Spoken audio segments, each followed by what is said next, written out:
আজ আমি কথা বলবো দ্য ভ্যানিলা কো ক্লিনির জিরো স্পেশাল কিট নিয়ে। প্রোডাক্টগুলো কত কিউট, তাই না? ডাবল ক্লিনজিং এর ক্ষেত্রে কতটুকু কার্যকর এবং আপনার ত্বকের সাথে মানানসই হবে কিনা তা জানতে আশা করি ভিডিওটির শেষ পর্যন্ত আমার সাথেই থাকবেন। ইমার্টওয়েকে ধন্যবাদ এই প্রোডাক্টগুলো আমাকে পাঠিয়ে এই রিভিউ আপনাদের সামনে উপস্থাপন করার সুযোগ করে দেওয়ার জন্য। এটা কিভাবে আপনারা কিনতে পারেন এবং এই সম্পর্কিত যে অফার সেটা আমি নিচে ডিসক্রিপশন বক্সে ডিটেলস দিয়ে দেব। তাহলে চলুন দেরি না করে মূল ভিডিওতে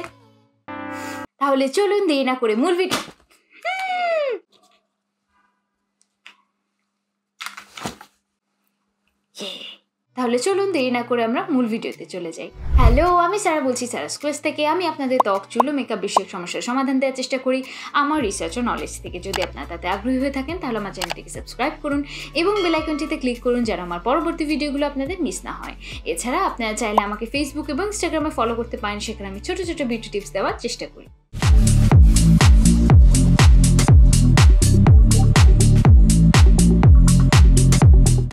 বামগুলো মূলত ক্রিমি থিক টাইপের বাম হয়ে থাকে, যেগুলো টেক্সচার অয়েলি হয়ে থাকে এবং মূলত মেকআপ রিমুভার যা করে সেগুলোই করে, কিন্তু আরও ভালোভাবে। আপনারা যারা এখনও ডাবল ক্লিনজিং সম্পর্কে জানেন না তারা এই ভিডিও লিঙ্কটিতে ক্লিক করে এ সম্পর্কে জেনে নিতে পারেন। এই বামগুলো মূলত ডাবল ক্লিনজিংয়ের ফার্স্ট স্টেপে ব্যবহার করা হয় এবং এগুলোর কাজ হলো আমাদের ত্বক থেকে ধুলো, ময়লা এবং মেকআপ, সানস্ক্রিন এগুলোকে তুলতে সাহায্য করা, যা আমাদের রেগুলার ক্লিনজার তুলতে সক্ষম হয় না। প্রাইসিং: এই কিটটি আপনারা 1000 থেকে 1100 টাকার মধ্যে পেয়ে যাবেন এবং যেহেতু এতে 4টি ভার্সনই অ্যাভেলেবেল, এই কারণে আমার কাছে এটা বেশ বাজেট ফ্রেন্ডলি মনে হয়েছে। এবং অবশ্যই যদি আপনারা ইমার্টওয়ে থেকে পারচেস করেন তাহলে আমার কোড সারা5 ব্যবহার করার মাধ্যমে আপনারা এক্সট্রা 5% ডিসকাউন্টও পাবেন। এই কিটটিতে মূলত এই বামটির 4টি ভার্সন আপনারা পাবেন। এগুলোর প্যাকেজিং খুবই ট্রাভেল ফ্রেন্ডলি এবং আমরা যখন ক্লিনজিং অয়েল বা মাইসেলার ওয়াটার ক্যারি করতে যাই, বেশিরভাগ সময় দেখা যায় ট্রাভেলিংয়ের সময় এগুলো পড়ে যাওয়ার অনেক একটা ভয় থাকে, কিন্তু এটার ক্ষেত্রে দেখা যায় এই রিস্কটা খুবই কম। ফ্রেগ্রেন্স খুবই হালকা, এটা আপনি হয়তো ব্যবহার করার সময় বা খুব কাছে নিলে পাবেন, খুব বেশি ওভারপাওয়ারিং কিছু না এবং এটা যে টেক্সচার সেটা অনেকটা থিক অয়েল টাইপের। এটা ক্রিমি কনসিস্টেন্সিতে আসলেও এটা যখন আপনি হাতে নিয়ে রাব করবেন তখন এটা অয়েলে পরিণত হবে। এখন এটা কিভাবে ব্যবহার করবেন? মূলত এটা ড্রাই ফেসে অ্যাপ্লাই করতে হবে। যখন আপনি অ্যাপ্লাই করবেন তখন যেন আপনার মুখ শুষ্ক অবস্থায় থাকে। অল্প করে নিয়ে আপনি হালকা করে ম্যাসাজ করলেই এটা পুরো মুখে আপনি স্প্রেড আউট করে নিতে পারবেন এবং একটুখানি ব্যবহার করলে আপনি দেখতে পারবেন যে এটা ওয়াটারপ্রুফ মেকআপও খুব সহজেই তুলে নিয়ে আসতে সাহায্য করে। এরপরে পানি দিয়ে ধোয়ার পরে আপনার যে রেগুলার ফেস ওয়াশ বা ক্লিনজার সেটা দিয়ে আবার মুখ ধুয়ে নিতে হবে। এই ক্লিনজিং বামগুলোতে কোনো প্রকার মিনারেল অয়েল, সালফেট, অ্যালকোহল বা আর্টিফিশিয়াল কালারিং ব্যবহার করা হয়নি। এখন আমরা জানবো যে এই 4টি ভার্সনের মধ্যে পার্থক্য কী, অর্থাৎ কোনটির বৈশিষ্ট্য কী। এর অরিজিনাল যে ভার্সনটি, যেটা মূলত পিঙ্ক কালার কন্টেনারে আসে, সেটা অল স্কিন টাইপ অর্থাৎ সব ধরনের ত্বকের জন্য মানানসই। এতে বিভিন্ন ধরনের এক্সট্র্যাক্ট আছে, যেমন পাপায়া, এস্টেরোলা এবং হার্বাল এক্সট্র্যাক্ট আছে এবং এটা সব থেকে পুরনো এবং তাদের অরিজিনাল যে ফর্মুলা সেটা দিয়ে তৈরি। এটাই মূলত অনেক পপুলার হওয়ার পরে তারা আরও বিভিন্ন ধরনের ভার্সন নিয়ে আসে। সবুজ রঙের কন্টেনারে আসা রিভাইটালাইজিং যে ভার্সনটি, এটি মূলত অয়েলি এবং কম্বিনেশন স্কিনের জন্য মানানসই। এতে রেসভেরাটল এবং গ্রেপসিড আছে এবং এটা ডাল স্কিনকে আরও রিপ্লেনিশ করতে সাহায্য করে।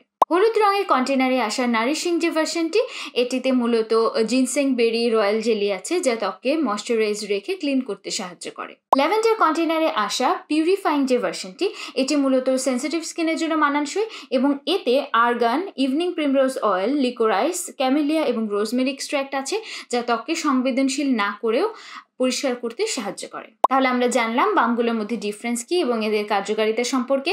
এখন আমরা জানবো এর প্রোস অ্যান্ড কনস সম্পর্কে, অর্থাৎ পজিটিভ এবং নেগেটিভ দিক সম্পর্কে। কিন্তু সেটাতে যাওয়ার আগে আপনাদের কাছে ছোট্ট একটি রিকোয়েস্ট, সেটা হলো আমার চ্যানেলটিকে কিন্তু সাবস্ক্রাইব করতে ভুলবেন না। বামগুলোর নেগেটিভ দিকের মধ্যে প্রথমে যেটি আসে সেটা হলো এগুলো ফাঙ্গাল অ্যাকনি সেফ না এবং দ্বিতীয়ত এতে কিছু এক্সট্র্যাক্ট ব্যবহার করা হয়েছে। যদি আপনার এই ধরনের এক্সট্র্যাক্টে কোনো প্রকার অ্যালার্জি থেকে থাকে তাহলে আপনার সে ব্যাপারে একটু খেয়াল রাখতে হবে এবং তৃতীয়ত এতে কিছু পরিমাণে ফ্রেগ্রেন্স ব্যবহার করা হয়েছে। এখন কথা বলবো পজিটিভ দিকগুলো সম্পর্কে। প্রথমে যেটা বলতেই হবে সেটা হলো এই বামগুলো খুবই জেন্টেল, অর্থাৎ ত্বকে কোনো ধরনের অযথা ঘষাঘষি না করে এটা ত্বকের যে ময়লা সেগুলো তুলে আনতে সাহায্য করে। দ্বিতীয়ত কার্যকরভাবে মেকআপ রিমুভ করে কিন্তু ত্বককে ইরিটেট করে না। ওয়াটারপ্রুফ মেকআপও খুব সহজে তুলে আনতে সাহায্য করে। যদিও এটা ক্লিনজিং বাম, কিন্তু এটা ব্যবহার করার পরে আপনার ত্বক শুষ্ক অনুভূত হবে না এবং ময়শ্চারাইজড ফিল হবে। এতে কোনো ধরনের আর্টিফিশিয়াল কালারিং নেই, মিনারেল অয়েল নেই। এবং পরবর্তী যেই পজিটিভ দিকটি আমার কাছে খুব ভালো লেগেছে সেটা হলো এটা যে ডিফারেন্ট ভার্সনস আছে, এর ফলে যে সুবিধাটা সেটা হলো আপনার যদি কোনো পার্টিকুলার ইনগ্রিডিয়েন্টে প্রবলেম থেকে থাকে সেক্ষেত্রে আপনার কাছে কিন্তু অপশন আছে আরেকটি চুজ করার। যেহেতু টিনেজ থেকে শুরু করে সবার জন্য ডাবল ক্লিনজিং খুব নেসেসারি, এ কারণে এই প্রোডাক্টটি কিন্তু এই সবার জন্যই ব্যবহার উপযোগী। আপনাদের যাদের তৈলাক্ত ত্বক তারা নিশ্চিন্তে ব্যবহার করতে পারেন, কারণ এই প্রোডাক্টে যে উপাদানগুলো এগুলো নন কমোডোজেনিক, অর্থাৎ আপনাদের পোর ক্লগ করবে না। এবং আমার ব্যক্তিগত মতামত বলতে গেলে এই মেকআপ রিমুভিং বামগুলো আমার এখন পর্যন্ত ব্যবহার করা সব থেকে প্রিয় বাম, যেগুলো খুব জেন্টেল কিন্তু খুবই কার্যকর, সব কিছু মিলিয়ে আমার খুবই পছন্দ। তাহলে এই ছিল the Banila co clean it zero special কিটের রিভিউ। যদি এই প্রোডাক্ট সম্পর্কিত আপনাদের কোনো প্রশ্ন থেকে থাকে তাহলে অবশ্যই আমাকে কমেন্ট সেকশনে জানাবেন। দেখা হবে পরবর্তী পর্বে, ততদিন পর্যন্ত ভালো থাকুন, সুস্থ থাকুন। This is Sara, signing off today from Sara's Quest.